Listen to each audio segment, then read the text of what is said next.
Sziasztok, Gyurica Ferenc vagyok, ebben a videóban pedig erről az eszközről fog szó esni. Ez egy mikrofon abszorber, a célja pedig az, hogy a mikrofonba a lehető legkevesebb környezeti zaj jusson be, és hát kicsit kétkedek a képességeit illetően, de meglátjuk, mert egy normális teszt fog következni róla. Ugye rengeteg egyéb YouTube videóban csak azt látjuk, hogy énekel bele valaki, de ez nem a legjobb módszer ennek a letesztelésére, úgyhogy akkor következzék egy faszakis teszt erről a készülékről. Szemfülesebbeknek talán feltűnő, hogy nem normális állapotban van csatlakoztatva itt az állványhoz nekem ez a szerkezet, ugyanis az lenne a normális, hogy nem ide csatlakozik az abszorber, hanem ez egészen hátul van, és ezt be lehet dugni egy lyukban, és elméletileg itt a sínnél itt végig lehetne tolni, de nem lehet, mert nincs annyi hely. Ez nem az abszorbernek a hibája igazából, ez az állványnak a hibája, úgyhogy ezt nem tudtam máshogy megoldani, úgyhogy ez így rögzült, de így is működőképes a történet, és hát egy kicsit macerásabb fölrakni az állványra, de amúgy teljesen működőképes a dolog.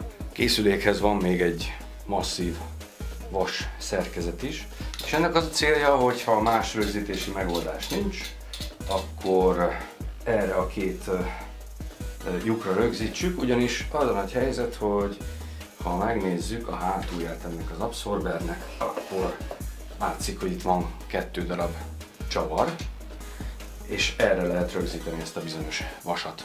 Ami miatt ezt a készüléket választottam, az a következő, behajtható, tehát nem egy fix állású abszorberről van szó, úgyhogy ezt egészen szűkre lehet tenni, így a mikrofont a lehető legkevesebb külső zaj érheti, hogyha ezt így összecsukjuk.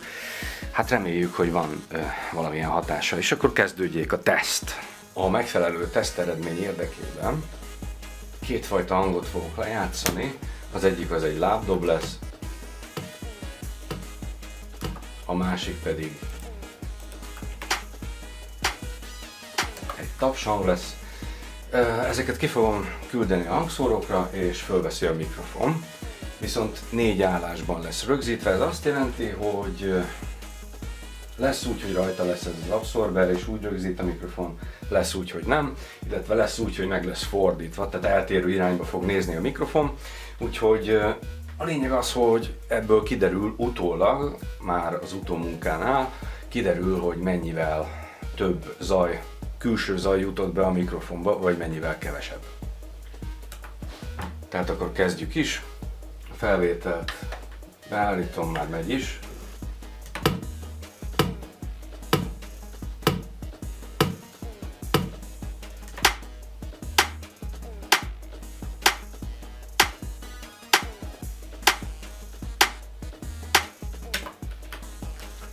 És akkor nézzük meg, milyen az, amikor hátra van fordítva.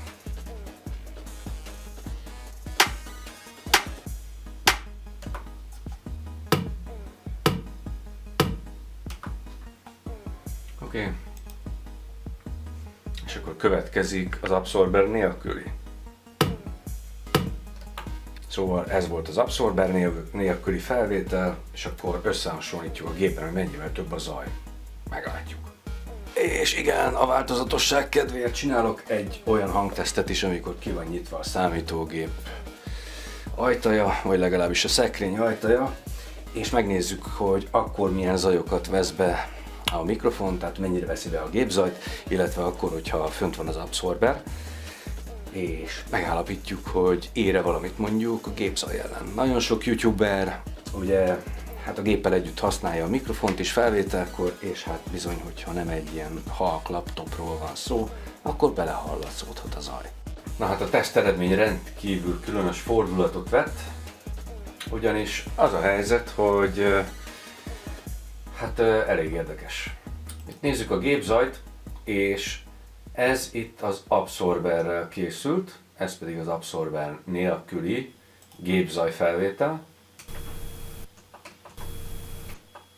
Tehát ez volt az abszorberes.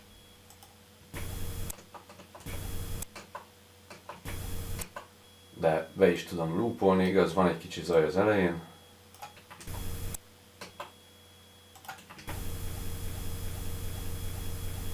Tehát ez az abszorber nélküli.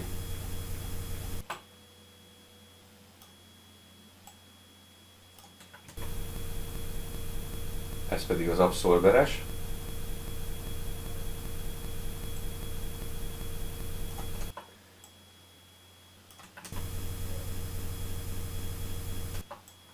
És hogyha úgy igazán bele akarom gondolni, hogy van-e bármiféle különbség,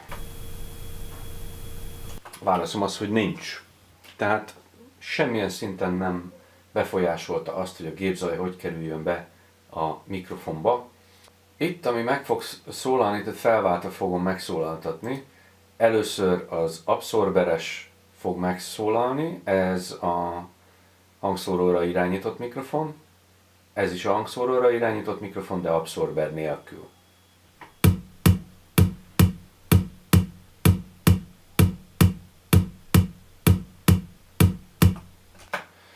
Tehát, hogyha úgy Isten igazából belehallgatunk, meghallgatjuk újra,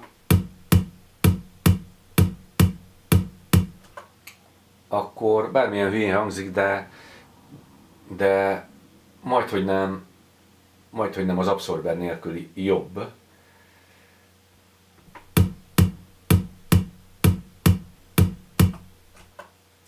Nem sokkal, csak egy picivel. És nem kevertem fel a sávokat, tehát nem cseréltem meg még véletlenül sem. Tehát ez az, amit hallunk.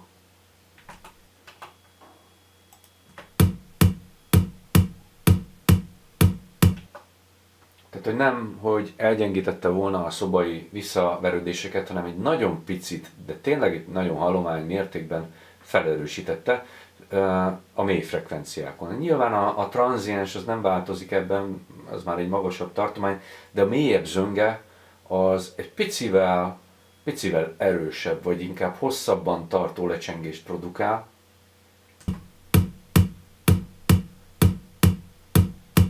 És most feltételezzük azt, hogy én rontottam el valamit, de ha én rontottam el valamit, akkor sincs olyan égbe kiáltó különbség. Úgyhogy ez egy elég kellemetlen dolog. Most nézzük a magas frekvenciát a tapshanggal. Először szól a sima, és utána az abszorberes.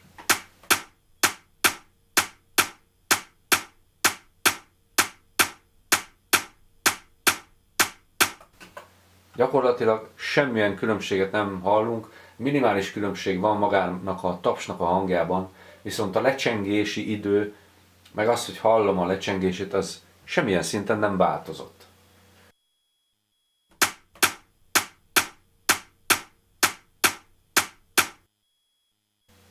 Hát ez bizony kellemetlen ügy. Most pedig nézzük a megfordított állásút. Ez azt jelenti, hogy a mikrofon nem a hangsugárzó irányába néz. Először következik az abszorberes hang, utána pedig az abszorber nélküli hang, hátrafordított mikrofonnal.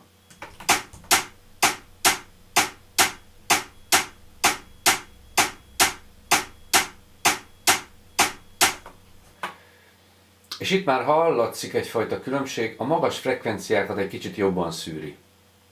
Most azt tudni kell az én mikrofonomról, hogy vese karakterisztikás, tehát nem gömb karakterisztikás, így a hátulról jövő hangokat eleve tompábban kezeli, viszont ez sem segített abban, hogy a szoba egyéb zaját, a visszaverődéseket úgymond megszüntesse, vagy hallhatóan gyengítse, egyedül a magas frekvenciába nyúlt bele egy kicsit. De akkor nézzük tovább, menjünk a dobra.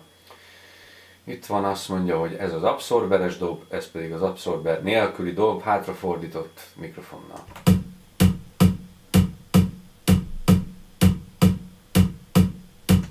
Tehát itt is hallható, hogy a lábdobban van egy kicsi tranziens, az magas frekvenciás, és az egy picit édesebben jön ki a hátrafordított, de abszorber nélküli mikrofonnal. Ezek után fel kell tenni a kérdést, hogy van-e értelme használni egy ilyen abszorbert, és a válaszom az, hogy ennek ellenére igen, ugyanis az nagyon nem mindegy, hogy a hangforrás milyen távol van a mikrofontól. És azért itt teljesen más a végeredmény, mint amikor mondjuk az illető beszél és közel van a mikrofon a szájához. Tehát valamilyen szintű nyerességgel számolhatunk a zaj tekintetében, de ez korán sem akkora, mint amekkorát elvárhatnánk tőle. Úgyhogy én azt gondolom, hogy ettől a cucctól ne várjunk csodát, igazából egyiktől sem. Van némi előnye, és nem mindegy talán, hogy milyen szobában használjuk, stb. De azt kell, hogy mondjam, hogy nem az igazi. Tehát valami van, de nem az igazi. Én a helyetekben inkább azt mondanám, hogy ha mondjuk gömbkarakterisztikás a mikrofonotok, akkor választhatok helyette egy olyat, aminek állítható a karakterisztikája vesére például, és akkor inkább az előről jövő hangokat kezeli jobban, a hátulról jövőket pedig nem. Úgyhogy én ezt javasolnám nektek inkább így első körben, illetve hogyha tényleg annyira nagyon zajos a szoba, akkor valamit tehettek ezzel kapcsolatban, de szerintem ilyen szempontból ez pénzkidobás, sokkal jobban jártok, hogyha megcsináljátok a szobát mondjuk ilyen szivacsokkal, mint ami nekem van. Tehát azzal 100-szor jobbat tudtok kihozni belőle, mármint az anyagotokból. Sziasztok!